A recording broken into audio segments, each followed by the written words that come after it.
To begin with, it unsurprisingly didn't work perfectly, not yet anyways. They were definitely trying to force it and try to make it happen, rather than play within the game flow and kind of let the timing happen organically.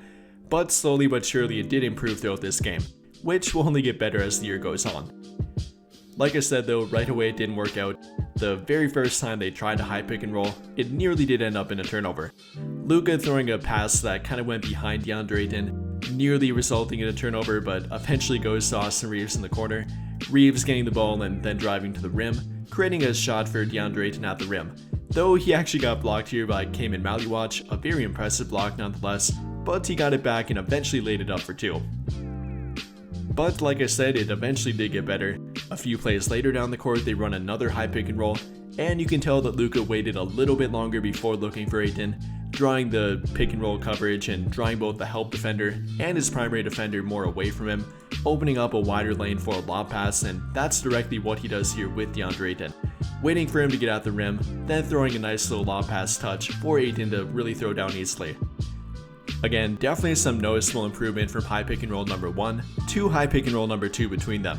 Better timing, better feel for how they like to operate within the high pick and roll, and I imagine they'll get much better throughout the regular season. Simply a preview and kind of getting them used to each other in this one.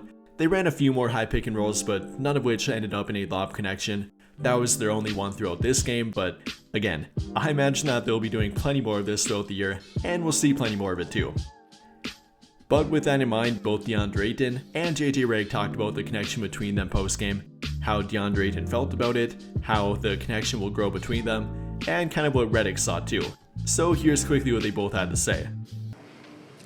And then Luka, he did some good things. I said at halftime to you, they had 2 opportunities to score right at the rim in the first half and try to make the pass to DA for the lob. And I think just first time, trying to work that partnership. But I like what I saw from him, and I like what I saw from Marcus.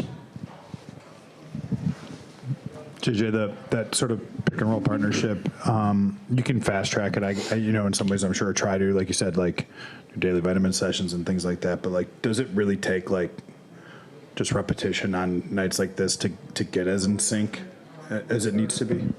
Yes, and 2 goes back to the small interactions. I thought for most of the game we were really good with that, player to player, and there has to be, like, it's my job to help problem solve, and that's what a coach does, right? We problem solve, but some of that problem solving in real time has to happen on the court, and that's where I think there's some really positive trends for our team. DeAndre, just a first chance in a game playing with Luka. We've been talking about it for a little bit. I know you've had some practices like that. What did you see, not just screen roll action, but kind of the whole thing overall for the 2 of you? How our pick and roll is getting our shooters open in the corners. How much more attention Luka draws, just being on the floor with us, and the different schemes teams throw at us when he's on the floor. I say him being communicative as well, telling us what he wants and what he sees out there, and just really, picking up the pace on the offensive end as well, and giving people different good looks. A few times he was just throwing the ball up, kicking heads, whether or not he was getting turnovers, but it was just a good chance to really see how fast he starts the offense. Like I said, definitely a work in progress between them, but you can tell that both JJ Redick and DeAndre Ayton are very excited to watch it grow. Obviously for Ayton himself, he is directly benefiting from it, not to mention is in a contract year and is desperately trying to improve his image. Working with Luka Doncic and getting to work with one of the best high pick and roll playmakers in the entire NBA is obviously a major benefit to him. Whether you're talking about from a numbers standpoint, an image standpoint, even, not trying to do too much and simply fill the role that they want him to fill, he's going to benefit directly from it.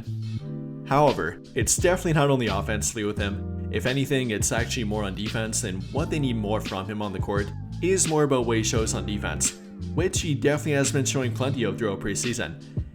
And while directly talking about the Luka Doncic and DeAndre Ayton connection, it won't only be offensively, it will be defensively too. I mean, even with Luka Doncic being in better shape and hopefully a bit more committed to playing defense this season, he will need DeAndre Ayton behind him to help him out and obviously have good communication with him too. And we actually got to see a little bit of that last night too. Here on this play, for example, during the late second quarter, former Laker Jordan Goodwin running a DHO with a Suns frontcourt player, Luka picking him up on the switch, but with Jordan Goodwin getting a little bit past him driving to the rim, DeAndre Ayton comes out to help, perfectly timing the help and blocking Jordan Goodwin out the rim, which Luka kind of led him there, and there's a really good connection between them here too. Again, not only offensively, but defensively too.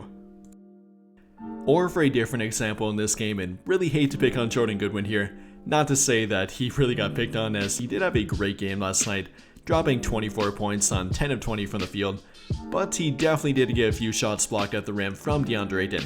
In fact, all 3 of his blocks were on Jordan Goodwin. And during this play out of halftime, once again Jordan Goodwin trying to drive to the rim, this time being defended by Marcus Smart off the switch, Marcus Smart kind of pushing him directly to DeAndre Ayton at the rim, which Ayton picks up and times perfectly for another block here on Jordan Goodwin. That to me shows really good connection between Ayton and the Lakers backcourt, the timing between them and them guiding players to him at the rim, to where he gets in a good position defensively, not to draw a foul, but actually to contest the shot, and in this case actually blocking the shot. I think that's working well too. Not only the lob connection between Luka, not only the pick and roll connection or simply with Ayton offensively, but if anything more defensively. I mean, like I said, he did have 3 blocks in this game, all of which came on Jordan Goodwin, having 2 steals to go with it, not to mention grabbing 13 rebounds to go on top of all that. So he's definitely trying to do more than simply score points and be around the rim offensively. He's making an impact all over the court. So whether you're talking about the pick and roll connection, the lob threat connection, simply the connection between DeAndre Ayton and Luka Doncic, or simply Ayton and the Lakers backcourt, it's working pretty well already. Directly pointing to it in this game, or even apart from Luka's debut in previous games, it's worked pretty well too. Ayton playing with Austin Reeves, Ayton working well on defense and committing to that role on their team already. I thought that was a pretty good glimpse of what we've seen and did see again last night, so love to see that from Ayton. So with all of that being said, what do you guys think? What personally stood out to you in this game, or really throughout the entirety of preseason so far? How did you feel about the Luka Doncic and DeAndre Ayton connection? How have you felt about their new additions, and simply about what they have shown up until this point? Let me know your thoughts in the comments down below. But I think that'll pretty much do it for this one, and if you enjoyed the video, then I would greatly appreciate it if you dropped a like, subscribe to the channel if you have not already, and hit that notification bell to never miss out when I upload a video. But as always, thank you for watching and have a great day or night.